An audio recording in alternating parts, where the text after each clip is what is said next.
लोकसभा के बाद राज्यसभा से भी पास हुआ वक्फ संशोधन बिल। लंबी बहस के बाद देर रात राज्यसभा से पास हुआ बिल।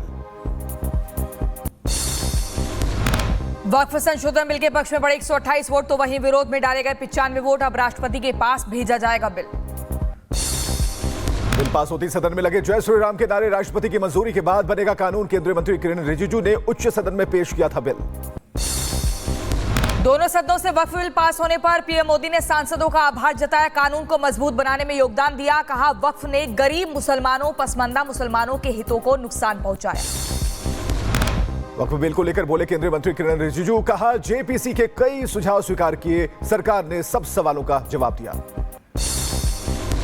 किसी बिल को सदन में चर्चा करने से पहले 1 करोड़ से ज्यादा सुझाव मिलना ये भी अपने आप में ऐतिहासिक है।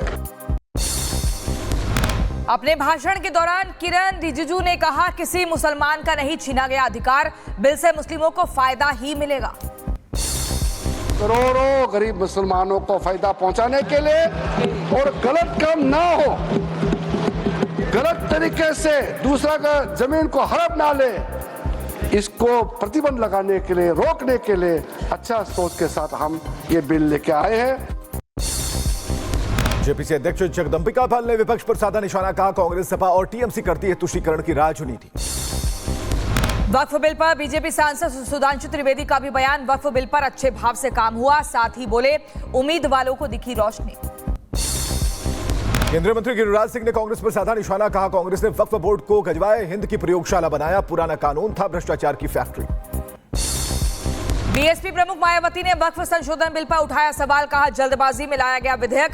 जनता को समझने के लिए देश चाहिए था थोड़ा वक्त। वक्फ बिल पर जेडीयू के समर्थन से मुस्लिम नेताओं में नाराजगी। जेडीयू के वरिष्ठ नेता डॉक्टर कासिम अंसारी ने पार्टी से दिया इस्तीफा। पटना में राबड़ी आवास के बाहर लगे नीतीश कुमार के पोस्टर। लिखा गिरगिट से भी तेज रंग बदला। इफ्तारी देकर ठगने का आरोप लगाया। जेडीयू प्रवक्ता राजीव रंजन ने कासिम अंसारी पर दिया बड़ा बयान। कहा वो हमारी पार्टी के किसी भी पद पर नहीं रहे थे। कब वो चुनाव लड़े। वक्फ संशोधन बिल पर बोले गोंडा से पूर्व बीजेपी सांसद ब्रिजभूषण शरण सिंह। विपक्ष पर साधा निशाना। बोले हर मुद्दे पर राजनीति करता है विपक्ष। वक्फ को लेकर सपा सांसद रामजीलाल सुमन का बयान। कहा वक्फ मुसलमानों की संपत्ति नियंत्रण भी मुसलमानों का होना चाहिए। जम्मू कश्मीर के पूर्व सीएम गुलाम नबी आजाद ने बुलंदशहर का दौरा किया। वक्फ बिल को लेकर बयान दिया और कहा वक्फ संपत्तियों की सुरक्षा के लिए वक्फ बिल जरूरी। बिल पर बोले कथावाचक देवकी नंदन ठाकुर। कहा तथाकथित सनातनियों के असली चेहरे आए सामने। जब भी सनातनियों के अधिकारों की बात हुई इन लोगों ने किया किनारा। और उनका पक्ष लेने वाले हिंदू नेता हैं। एक भी मुस्लिम नेता ने यह नहीं कहा कि सनातन बोर्ड बनाओ, लेकिन कितने हिंदू नेता हैं जो कह रहे हैं कि वक्फ बोर्ड बचाओ। वक्फ बिल को लेकर सीएम ममता बनर्जी का बड़ा बयान। कहा बीजेपी सरकार के हटने पर नया संशोधन लाएंगे। देश को बांटने के लिए लाया गया वक्फ संशोधन विधेयक। बिल पास होने पर अलीगढ़ में जश्न का माहौल। मुस्लिम समुदाय के लोगों ने पीएम मोदी का जताया आभार। लखनऊ में हिंदू संगठन ने वक्फ बिल का स्वागत किया। आज मिठाई बांटकर मनाया जाएगा जश्न। बिल को लेकर यूपी के मुरादाबाद में बड़ी सुरक्षा। पुलिस ने बाइक पर की गश्त। लोगों से शांति व्यवस्था बनाए रखने की अपील। वक्फ बिल को लेकर यूपी के बलिया में बढ़ाई गई सुरक्षा। कई जगहों पर पुलिस ने फ्लैग मार्च किया। लोगों से शांति व्यवस्था बनाए रखने की मांग की। वक्फ बिल को लेकर हरिद्वार के मंगलौर में जोरदार प्रदर्शन। मुस्लिम समुदाय ने जताई नाराजगी। कई प्रदर्शनकारियों को हिरासत में लिया गया। वक्फ बिल को लेकर झांसी में अलर्ट मोड पर पुलिस प्रशासन। मुस्लिम इलाकों में निकाला गया फ्लैग मार्च। पुलिस ने स्थानीय लोगों से बातचीत भी की। भोपाल में आज जुमे की नमाज और वक्फ बिल को लेकर तनाव। विरोध प्रदर्शन के आसार। प्रशासन चुस्त। पीएम मोदी के थाईलैंड दौरे का आज दूसरा दिन। भारत और म्यांमार के बीच हुई द्विपक्षीय बैठक। थाईलैंड में आज बिम्स्टेक सम्मेलन में शामिल होंगे पीएम मोदी। चीन, पाकिस्तान और बांग्लादेश के नेता भी होंगे शामिल। आज से श्रीलंका की यात्रा पर रहेंगे पीएम मोदी। कल पीएम मोदी और श्रीलंका के राष्ट्रपति के बीच होगी मुलाकात। कई अहम मुद्दों पर होगी बातचीत। आज छत्तीसगढ़ के दौरे पर रहेंगे केंद्रीय गृह मंत्री अमित शाह। पंडुम महोत्सव समापन कार्यक्रम में होंगे शामिल। एंटी नक्सल ऑपरेशन की लेंगे रिपोर्ट। मणिपुर में लोकसभा के बाद राज्यसभा से मिली राष्ट्रपति शासन को मंजूरी। 2 साल से हिंसाग्रस्त मणिपुर को लेकर देर रात राज्यसभा में चर्चा हुई। अमित शाह ने अपने भाषण में कहा किसी पार्टी ने सरकार बनाने का दावा पेश नहीं किया तो लगाया गया राष्ट्रपति शासन। मणिपुर के हालात पर गृह मंत्री अमित शाह ने दी जानकारी और कहा मणिपुर में शांति बहाली पर जोर। दिल्ली में दोनों समुदायों की जल्द होगी बैठक। लखनऊ में अनंतनगर आवासीय योजना का शुभारंभ करेंगे सीएम योगी। 6,500 करोड़ की लागत से होगा निर्माण, रजिस्ट्रेशन की होगी शुरुआत। उत्तराखंड में कई जगहों के नाम बदले जाने पर बोले सीएम धामी, कहा जनभावनाओं के अनुरूप नाम परिवर्तन का निर्णय हमने लिया। यूपी के बहराइच में कांग्रेस जिलाध्यक्षों के खिलाफ कांग्रेस का लाबोल, नवनियुक्त जिलाध्यक्ष को हटाए जाने की मांग, कांग्रेस नेताओं ने जमकर की नारेबाजी।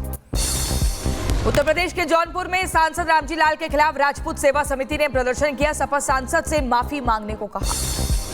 यूपी के मऊ में क्षत्रिय समाज में बड़ा आक्रोश, मेवाड़ के शासक पर टिप्पणी के मामले में जताई नाराजगी, सांसद रामजी लाल सुमन पर की कार्रवाई की मांग। बॉलीवुड अभिनेता मनोज कुमार का निधन, कोकिलाबेन धीरूभाई अंबानी अस्पताल में अंतिम सांस ली, 87 साल की उम्र में दुनिया को अलविदा कहा। अपनी देशभक्ति फिल्मों के लिए जाने जाते थे मनोज कुमार, भारत कुमार के नाम से भी वे जाने जाते थे। मनोज कुमार के निधन पर पीएम मोदी ने दुख जताया, कहा मनोज कुमार ने राष्ट्रीय गौरव की भावना को बढ़ाया, उनके परिवार और फैंस के प्रति संवेदना। फिल्म अभिनेता मनोज कुमार के निधन पर रक्षा मंत्री राजनाथ सिंह का पोस्ट, लिखा मनोज कुमार एक बहुमुखी अभिनेता थे, उनके अभिनय ने संस्कृति को समृद्ध किया। फिल्म निर्माता अशोक पंडित ने मनोज कुमार के निधन को इंडस्ट्री के लिए एक बड़ी क्षति बताया, बोले पूरी इंडस्ट्री उन्हें याद करेगी। यूपी के वाराणसी में पुलिस और बदमाशों के बीच मुठभेड़, जवाबी कार्रवाई में बदमाश हुआ घायल, एक पिस्टल और एक बाइक बरामद।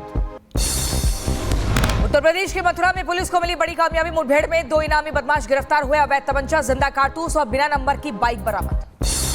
मऊ में पुलिस और बदमाशों के बीच मुठभेड़, एनकाउंटर में 25,000 का इनामी बदमाश घायल, चोरी के मामले में चल रहा था फरार, करीब 14 केस थे उसके ऊपर। उत्तर प्रदेश के हमीरपुर में छेड़छाड़ का आरोपी मुठभेड़ में घायल हुआ, पुलिस ने अवैध तमंचा और कारतूस के साथ गिरफ्तार किया। हमीरपुर यूपी कई मामला। यूपी के बिजनौर में पुलिस और गो तस्करों के बीच मुठभेड़, फायरिंग के दौरान एक तस्कर घायल, आरोपियों के कब्जे से अवैध हथियार बरामद। जम्मू कश्मीर में कठुआ के पास पठानकोट में देखे गए 3 संदिग्ध, कठुआ सीमा के नजदीक एसओजी कमांडो और पंजाब पुलिस ने सर्च ऑपरेशन चलाया। बांग्लादेश में एक बार फिर भीड़ ने अवामी लीग के नेताओं के घर पर किया हमला, पूर्व सांसद शफीउल आलम चौधरी नादेल के घर पर तोड़फोड़। पश्चिम बंगाल में हिंदू संत हिरणमय महाराज की हालत स्थिर, सिर गर्दन कमर पर चोट के निशान, हमलावर का टीएमसी से संबंध होने का आरोप। बरेली से लफ्जियात का मामला आया सामने, आसिफ कुरैशी पर आशीष साहू बनकर दलित लड़की से रेप करने का आरोप, पुलिस ने आरोपी को हिरासत में लिया। उत्तर प्रदेश के गोंडा में गर्जा बुलडोजर, अवैध अतिक्रमण के खिलाफ हुई कार्रवाई, कई दुकानों को ध्वस्त किया गया। यूपी के मैनपुरी में अवैध निर्माण पर चला बुलडोजर, भूमाफियाओं ने कब्जा कर बनवाई थी दुकान, शिकायत के बाद अवैध बिल्डिंग पर कार्रवाई। उत्तराखंड में अतिक्रमण हटाओ अभियान जारी, अतिक्रमण हटाने के दौरान चंपावत में हुआ भारी हंगामा, एसडीएम ने मौके पर संभाली कमान। के बदायूं में पुलिस ने किया फ्लैग मार्च, पुलिस बल के साथ एसएसपी ने भी की पैदल गश्त। मणिपुर के इम्फाल में यौन उत्पीड़न पर जागरूकता कार्यक्रम का आयोजन, मणिपुर स्टेट पावर कंपनी की तरफ से आयोजित किया गया प्रोग्राम। यूपी के कुशीनगर में पुश्तैनी जमीन पर कब्जा पाने को लेकर अनशन पर बैठे लोग, लेखपाल पर लगाए गंभीर आरोप, लेखपाल को निलंबित करने की मांग। झारखंड के बोकारो में नौकरी मांग रहे विस्थापितों पर लाठीचार्ज, झड़प के दौरान एक की मौत हुई, 3 घायल, इलाके में तनाव की स्थिति। मैनपुरी में युवक ने अवैध असलाहों के साथ वीडियो बनाकर किया पोस्ट, रील बनाकर हवाबाजी कर रहा था युवक, पुलिस जांच में जुटी। रायबरेली रेल कोच फैक्ट्री ने बनाया रिकॉर्ड, 1 साल के भीतर तैयार किए 2025 रेल कोच, फैक्ट्री ने अपना पिछला रिकॉर्ड भी तोड़ा। मुंबई में ड्रोन हॉट बैलून उड़ाने पर लगा बैन, वीवीआईपी लोगों को निशाना बनाए जाने का खतरा, पुलिस ने 1 महीने के लिए लगाया प्रतिबंध। चैत्र नवरात्रि का 6ठा दिन, मां कात्यायनी की हो रही पूजा, दिल्ली के झंडेवाला मंदिर में माता के दर्शन के लिए पहुंचे श्रद्धालु। संबल हिंसा मामले में जेल के अंदर बंद सदर जफर अली की जमानत याचिका पर आज सुनवाई, संबल पुलिस ने 23 मार्च को जफर अली को किया था गिरफ्तार। मथुरा श्री कृष्ण जन्मभूमि विवाद मामले में आज सुप्रीम कोर्ट में सुनवाई, इलाहाबाद हाईकोर्ट के अलग अलग फैसलों को दी गई है चुनौती। असम गौरव पुरस्कार समारोह में शामिल हुए सीएम हेमंता बिस्वा शर्मा, कार्यक्रम के दौरान सीएम के अलावा कई बड़े दिग्गज रहे मौजूद। अगरतला के दशरथ देव स्पोर्ट्स कॉम्प्लेक्स में देवभक्ति जमातिया एथलेटिक टर्फ का उद्घाटन, कार्यक्रम में प्रदेश के सीएम माणिक साहा मौजूद रहे। बंगाल में मुर्शिदाबाद में युवक ने बनाई बेड़वारी कार, तेजी से इंटरनेट पर वायरल हो रहा वीडियो। महाराष्ट्र के नागपुर में कार से 5 बदमाशों ने फायरिंग की, एक व्यक्ति की मौत हुई, पुलिस और क्राइम ब्रांच मामले की जांच में जुटी। यूपी के बागपत में बाजार के अंदर महिलाओं ने की मारपीट, पैसे के लेन देन को लेकर हुआ विवाद, मारपीट का वीडियो सामने। हरिद्वार के गंगा घाट पर युवक ने की शर्मनाक हरकत। चेंजिंग रूम में युवक कर रहा था ताक झांक। स्थानीय लोगों ने युवक को पुलिस के हवाले किया। यूपी के महोबा में पीआरडी जवान को दबंगों ने पीटा। सोने की चेन और नकदी छीनने का लगा आरोप। राजस्थान के धौलपुर में रिश्वत लेते पकड़ा गया हेड कांस्टेबल। एसपी के निर्देश के बाद हेड कांस्टेबल की गिरफ्तारी हुई। यूपी के गोंडा में सत्यम हत्याकांड का खुलासा। पुलिस ने 2 आरोपियों को किया गिरफ्तार। सिर पर रॉड मारकर हुई थी हत्या। उत्तर प्रदेश के सीतापुर में बेटी की शादी से पहले घर में चोरी, नकदी से 7 लाख के जेवर लेकर फरार हुए चोर। चोरों की तलाश में जुटी है पुलिस। यूपी के लखीमपुर में पुलिस को बड़ी कार्रवाई। नशीले पदार्थ के साथ 3 तस्करों को किया गिरफ्तार। पकड़े गए आरोपियों से पूछताछ। उत्तर प्रदेश के बुलंदशहर में नियमों को ताक पर रखकर संचालित हो रही थे ईंट भट्टे। 11 में से 6 ईंट भट्टे बंद कराए गए। यूपी के अम्बेडकर नगर में दुकानदार और साधु को पीटने वाला आरोपी गिरफ्तार। आरोपी सद्दाम पर दर्ज हैं कई संगीन मामले। उत्तर प्रदेश के कानपुर में पुलिस के हाथ लगी बड़ी सफलता। बदमाश अमन कटियार को गिरफ्तार किया। बदमाश के कब्जे से अवैध हथियार बरामद। पंजाब के बठिंडा में महिला कांस्टेबल के पास से हेरोइन बरामद। महिला कांस्टेबल को किया गया बर्खास्त, तो हुई गिरफ्तारी। उत्तर प्रदेश के बरेली में डांस के दौरान शख्स को पड़ा दिल का दौरा। शादी की सालगिरह पर पत्नी के साथ कर रहा था डांस, हुई मौत। एमपी के शाहजहांपुर में चलती कार बनी आग का गोला। कार में सवार लोगों ने सूझबूझ से बचाई अपनी जान। आग की वजह से कार नष्ट।